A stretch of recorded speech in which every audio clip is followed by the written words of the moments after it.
Wipe away your tears. Jesus is standing in front of you, calling your name.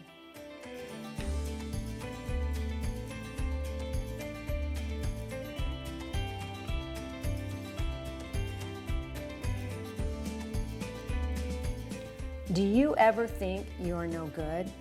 From the diary of the Wimpy Kid trilogy to Talladega Nights to Greyhound to Nashville, actor Grayson Russell has captivated audiences nationwide with his unique blend of country and southern rock. His song, Turned Out Good, has a message for those who think they've been through too much to be any good. This is his story. This is today's Nashville. This is faith. Grayson, I am so excited to sit down with you. Thank you for being on today's Nashville. Thank you for having me. I really appreciate it. You are busy. I try to be. And you're what, 26? 26, yes ma'am. You've been on film, television series, Yes ma'am. country music, and praising the Lord in church. Yes ma'am. All the above. Let's go back from the early beginning. When did you start acting? Okay, so I started acting doing local car dealership commercials when I was 6. And then I had done that for, I guess, about a year. And somebody came in my mom's office and said, hey, there's this Will Ferrell thing in the newspaper. I think you should take Grayson to it. The only reason we went was because Dad went fishing and me and Mom were bored. That was it. I couldn't read, hadn't started the 2nd grade yet. And we... Well, did you like to act then, or? I liked it fine. I mean, I didn't, it was just, I get to go and dress up and say whatever they tell me to. And your mom thought Mom you'd would be get perfect. Mom would get me a Game Boy game if I did it. I was like, okay. It wasn't something that my folks pushed me to do. She had gone to school with the guy who owned the car dealership. And they're just like, well, would Grayson want to come and be in a commercial? And so I did. And then the Talladega Nights audition came around. It was in the newspaper. And really, the only reason we went to it was because we were bored. Dad had a tournament. He was going to go fish, and me and Mom had nothing else to do. Talladega Nights. And that was Talladega Nights. That was my first one. And so I went, auditioned. They called me back a couple weeks later, auditioned again. And they said, cool, report to Charlotte, North Carolina for 2 months. And I worked 55 days on that shoot. Got saved doing Talladega Nights. Well, you know, I read that you had a really hard time with that movie at the beginning. I did. Because you didn't want to what? I didn't want to cuss. I didn't want to use any kind of language. And for us, it was wild because we knew that nobody gets this opportunity. Mm-hmm. My folks didn't think it was going to be a real movie. It was just something to go to do on a Saturday. So this massive film lands in our laps. We know, okay, Lord, this has got to be from you, because it's certainly anything we were trying to do. But I had a lot of language, and I wasn't comfortable with that. Growing up in church my whole life, so with both my parents. And I got saved like the first weekend into like rehearsals or something like that. Well, tell me about that real quick, and we'll go back. Yeah. We were at Central Church of God in Charlotte. Pastor Lorraine Livingston's still the pastor there. And it was one of those Sunday mornings where like the whole family gets in a fight in the car, like on the way. And so like we come in late, we're rolling in on 2 wheels. This is 2005. We don't make it in time to get into like the main sanctuary, but they've got an overflow building with like a projector screen, which was new. I guess like that was before people had projectors. That was back when you actually like had to know the lyrics to everything, and it wasn't up on, the back wall. And it was a message out of Revelation. And I remember Lorraine saying, hey, we all come up and, if you feel led, come on up. And I sure did. I remember kind of getting out of it was a tan colored pew. There were chairs, and I remember, white knuckling a little bit and moving around and walking down there. And I remember the lady who was there to kind of lead me to the Lord asked if I could read, because she had her Bible there, and she was like, could you read? And I was like, a little bit. And she was like, well, you get the gist of it. She, explained it to me, even though I had grown up in church my whole life, and got saved. And then that next week, What'd your parents think? oh, they had no idea. I mean, they were over the moon about it. I don't know if it was something that any of us really expected would happen then. You get saved, then you have to start swearing. Yeah, then I have to start swearing. And so we hadn't really started, if I remember right, we hadn't really started principal photography. We had been doing rehearsals, because me and Houston, who played my brother, had never done a film before. So we were just kind of figuring out how to do it, and they were walking us through the paces. And I remember going up to Adam McKay, who had directed Anchorman and everything that Will had done up that point. I believe he had written for Saturday Night Live. And I said, hey, do I really have to say all these words? And I had woke him up from a nap, so I guess my timing was perfect. And he got up and he said, you never have to say anything you're not comfortable with. And from that moment on, any remotely sideways verb, whatever, was given to Houston, who played my brother. He was 13 playing 10, couldn't cuss enough. But anytime, most of the lines that we had were all wild, and very little of it was actually scripted. So my big, I'm all jacked up on Mountain Dew, coming at us like a spider monkey, all that was just them just telling me to say stuff. But if at any point they said something that was a little sideways, the whole shoot would shut down. There would practically be a little line form to come up to apologize to me and my mother for putting me in a position that I wasn't comfortable with. And that, to this day, was the most professionally protective set I've ever been on. And had that gone sideways, I wouldn't have acted again. And I don't think anybody really expected me to. But here we are with 11 other films later and a couple of TV shows. The last film got nominated for an Oscar. It turned out all right. And it's, I'm really blessed that it's, an occupation that's a piece of my life. Yeah, you're in music and acting. Music and acting, yes, ma'am. So what happened when you finished that film? Well, first, what was it like to work with Will Ferrell? Will was precious. He would turn it on and turn it off. And he was awfully kind to me. He worked 56 days and I worked 55. So we were there the whole time together. Yes, ma'am. Okay, after you finished that, what series did you go into? It was 2 years of nothing. I auditioned. Well, I guess at that point, it was almost a backhanded compliment. After Talladega Nights came out, I was offered every little bratty child role in Western culture, which I didn't want to be known for, because they were like, okay, well now I guess I'm an actor. So I turned down a lot of roles off of Talladega Nights, and it was another 2 years before I did anything else. Did your parents give you that option to turn them down, or did they? Oh, absolutely, absolutely. I mean, it ultimately was my call whether it was something I was comfortable doing or not. Mom certainly was the gatekeeper, and she would read the scripts beforehand, and if it was something she thought I would, be willing to do or be comfortable with, then it would come down to me, and if I was okay with doing it, then we would do it. But it was 2 years before I did the next film. It was a movie called The Rainbow Tribe, and then it was another 2 years of nothing, and then I did the Wimpy Kid movies, and then we were off to the races for the next 5 or 6 films, boom, boom, boom, boom, boom, for the next few years of my life. What was that like? Amazing. I'm still so incredibly close to a great portion of the cast, which isn't particularly common with film. You're around them for a couple months, and everybody goes their separate ways. But I've produced 2 singles for the lead. Zach Gordon, who's the lead in Wimpy Kid, and me and Rob, who played Rowley in that, have been incredibly close. They're some of my best friends, which is rare, and I'm really thankful for them and for everything that whole franchise has, brought to my life, because it was every bit as big as Talladega Nights was, and we got to, have that whole role again. The Lord has given a passion on your heart, not only in acting, but your music, and you have a message for somebody or others that feel like they're no good. Absolutely. And we're going to talk about that when we come back. Sounds good. Thank you.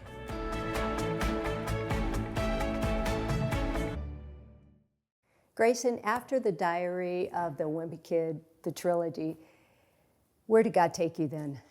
It was a rough patch. It was a rough patch there for a minute, because I think, hindsight 2020, by the grace of God, I was able to make it through the whole child acting phase relatively unscathed. You only really ever hear horror stories of, actors going through this, that, or the other, Were you in LA at this time? No, I was living in Alabama. So it worked out for me. But I believe the reason really for me was that my work was just inconsistent enough.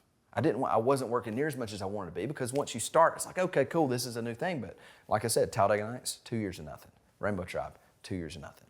And then I hit the Wimpy Kid movies. We did 3 of those. I did a few more films after that. But my issue was, once I started high school, I was 14, but I looked 17. And getting in the weeds with it a little bit, you want to look younger because all the older guys can work longer. And so I didn't work for 4 years. just because I looked too old. But I was too young to work as long as I did. How did that affect you as a I actor? had to get okay with not ever working again, because I really thought I had to be reconciled to the fact that I might not ever do another film.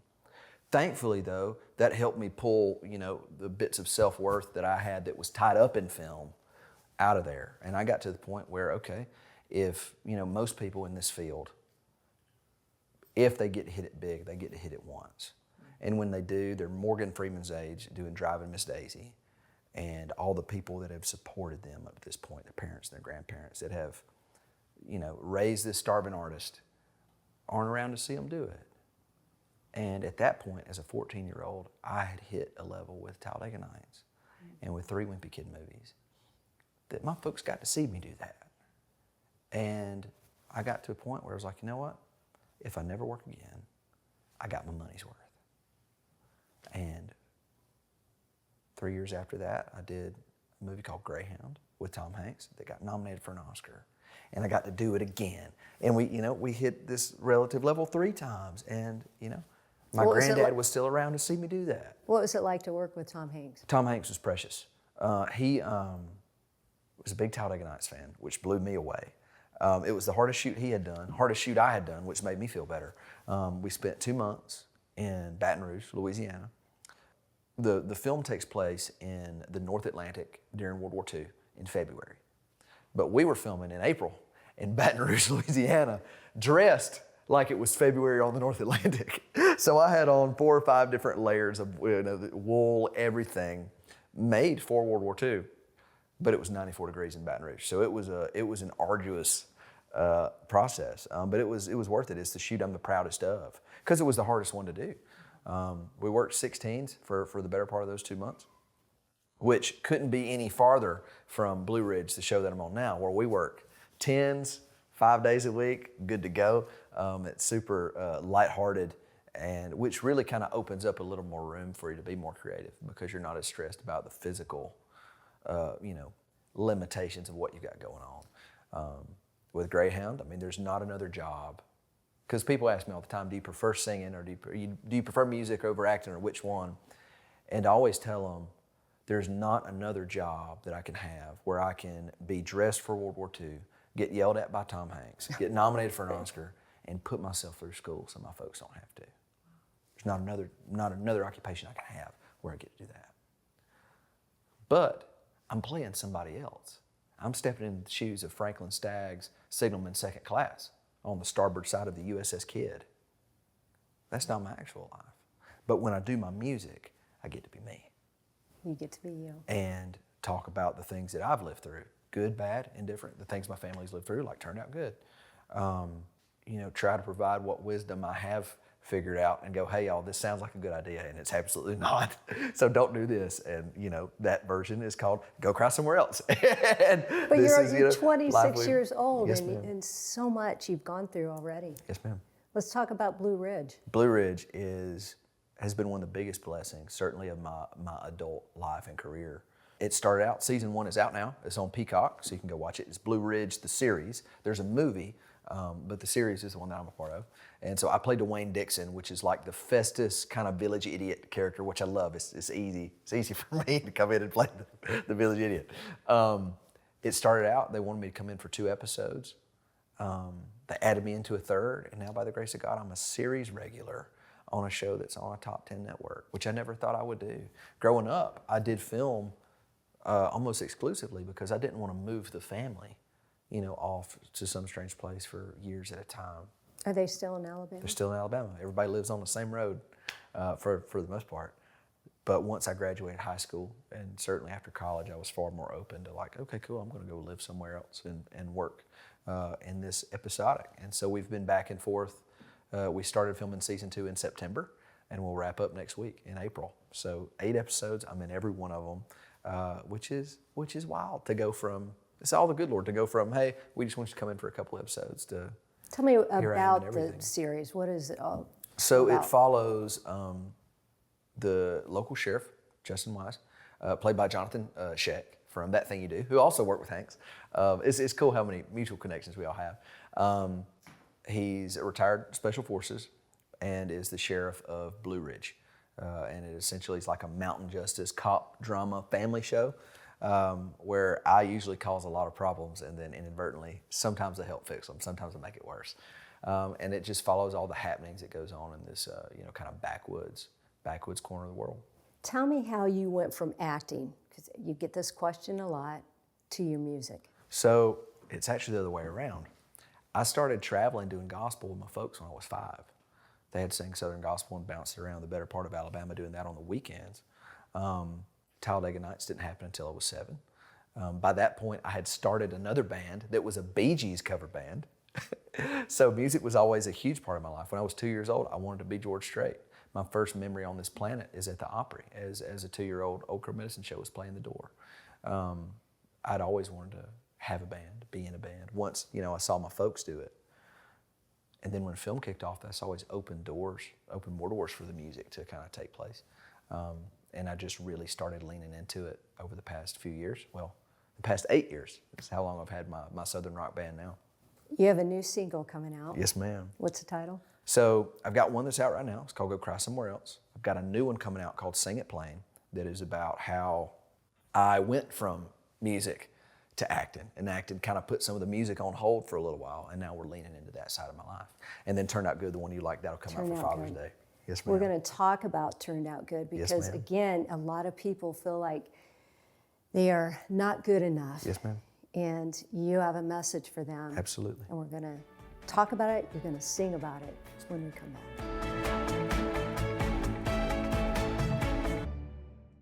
Grayson, tell me about Turned Out Good. What were you, did you write it? Yes, ma'am.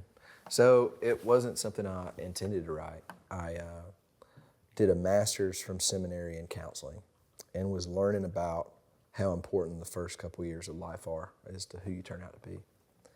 And I was at home. I was with my dad cooking steaks. And I said, hey, thank you for letting me be. I was raised by my granddad and his older sisters when my folks would go to work.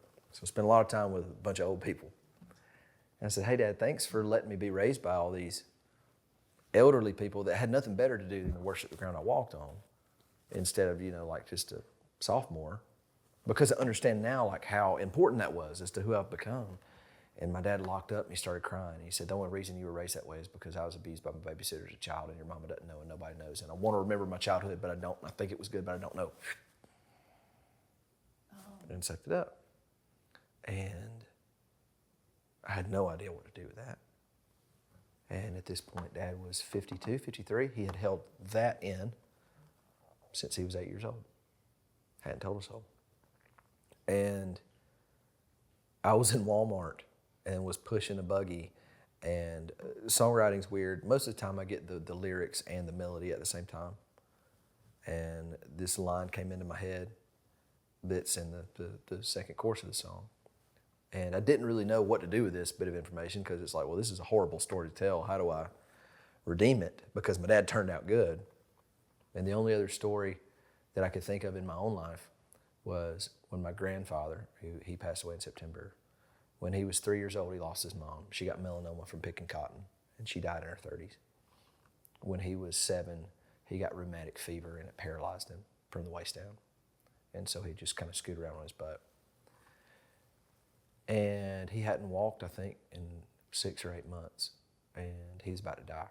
And his father, who was a belligerent alcoholic, was like, well, there's a church service going on the other side of the county. We'll take you if you want to go, but whatever you want to do, it's up to you, but it's kind of it.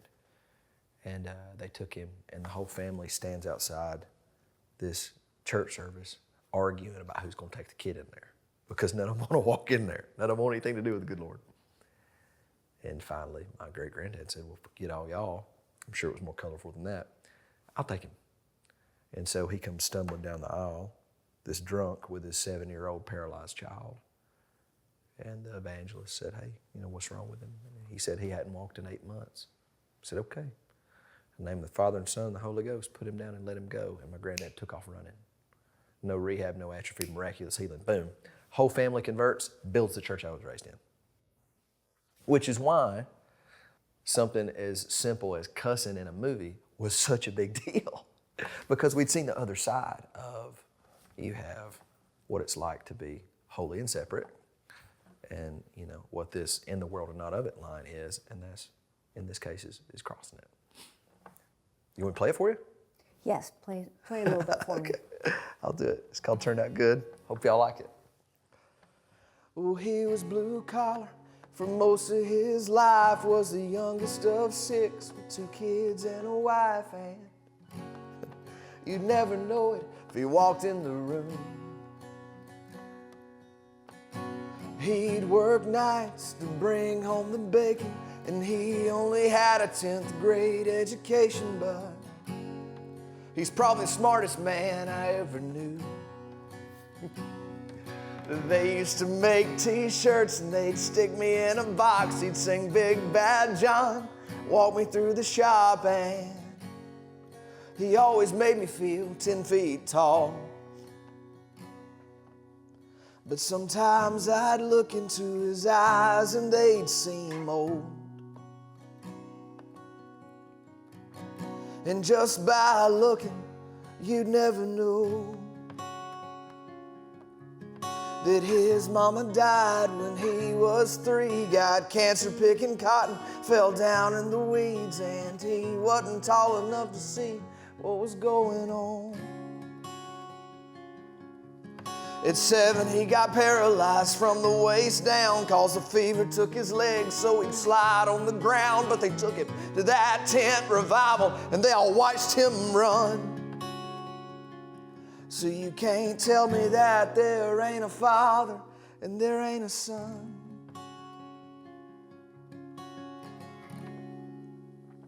'Cause he turned out good.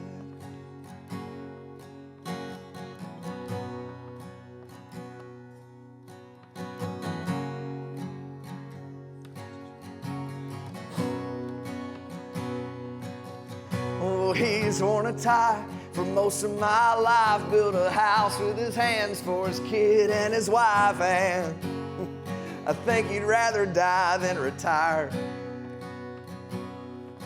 I used to hate Saturdays 'cause he'd make me go fishing. At nights he'd study that Sunday school lesson, and he'd bring you to tears singing with that choir.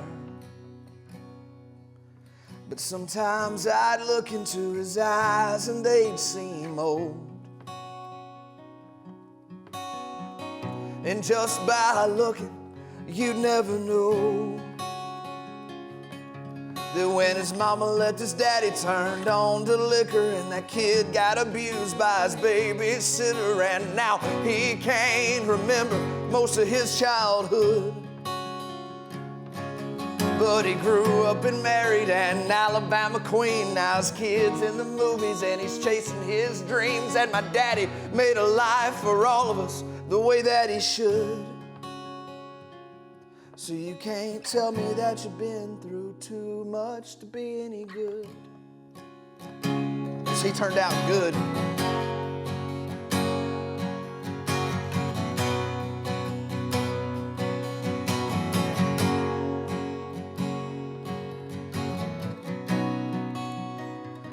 That used to be paralyzed child, raised that Alabama queen, taught my daddy about Jesus, and they taught it to me, and that's the only reason I'm able to be who I am.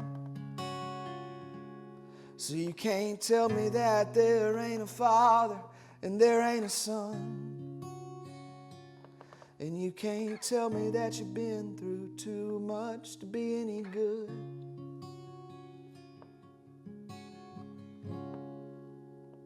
'Cause they turned out good.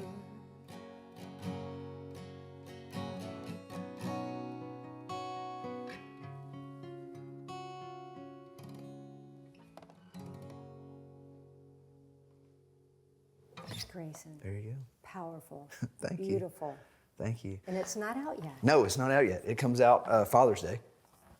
And the really solid thing about that song is I'm run a Southern rock band. You know, we're playing all over the place, whether it's Broadway at Nashville or we're opening for Lauren Daigle for like 40,000 people in June, maybe something like that, June, July. But we're able to do our whole spiel. I can play that song and say whether, You lost your mom as a child. You're terminally ill. You were beaten and abused by the only people who were ever supposed to love you. It can end with you because the only common denominator in either of these men turning out good is Jesus Christ. That's it. And here's your evidence. And I'm able to bring my dad out, who sings circles around me. And we'll do either I Can Only Imagine, which is the first song I ever learned to sing, or Can't Even Walk. Can't even walk without you holding my hand, from like the 70s or 80s. And then we'll go into Freebird or whatever it is. We'll go right back to our show. But by the time it's over with, there will be a longer line of grown, burly, 50-something-year-old men that are bawling their eyes out, that have come to meet my father and go, how in the world did your marriage survive? Did your kid turn out all right? There'll be a bigger line to meet my dad as there have ever been Talladega Nights or Wimpy Kid or Greyhound fans. And it's able to redeem, all my father's, the things that have plagued my father for his whole life. And we're able to do that. We've done it on Broadway at PBR downtown on 2nd Avenue for CMA Fest. No different than we can do that in a church. That's how I like my ministry to go, because it's on people that are, might not be so jaded as church folks, because it's easy to be after a while. And I love getting to do it. And that's what I want to do the rest of my life. So, Grayson, yes, powerful. God is going to Thank you. use you. He is using you in a mighty way. And I just pray blessings on you and the hearts that you're touching. Yes, ma'am. Thank you for being here I'll today. take all I get. Take all the wisdom y'all feel like praying for, because Lord knows I need it. Thank you for having me. Thank you. Yes, ma'am. My friend, are you going through something where you think you are just no good, that God could never use you? You're wrong. He's standing right in front of you. Lay your sins down at the cross. Let Him be Lord of your life. It's that easy.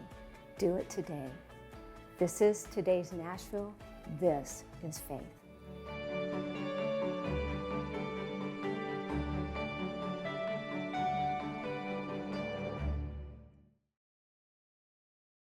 Hey everyone, look who I'm with today. Ian Flanagan from The Voice. Ian, say something. Hey everybody, thank you so much for having me today. Can't wait to see you guys out there. Tell them about your new song. Guys, I got a brand new song out, brand new record. It's called The Man My Mama Raised, and the words I never heard an old man say. And he played it for us on today's Nashville. You won't want to miss his episode.